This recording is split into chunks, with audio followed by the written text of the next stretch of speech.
Hello guys, good morning, good afternoon, good evening. This is Sai Charan and you are watching ENK Learning Hub.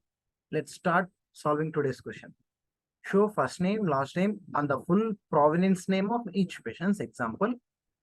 Ontario instead of ON. ON. So here they have given two different tables. They are patients and their provenance name. Let's have a look over it. So patients provenance name. So these are all the columns available here.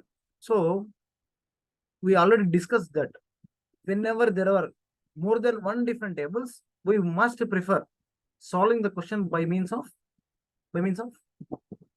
joins. So select from so how we can join? We need every patient details, right? Every patient. So that's the reason I will be preferring patients as P left join.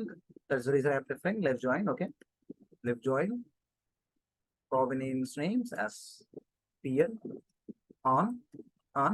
So the condition I'm going with is provenance ID is equals to provenance ID. That is P dot provenance ID is equals to PN dot provenance ID. Provenance ID. So we have a table now. So now we are extracting uh, columns. That is they are first name, last name, and then PN dot provenance names. So this is our query. Let's try running it. Provenance names. Name it is. We got correct answer. Thank you for watching. Please do subscribe for more content.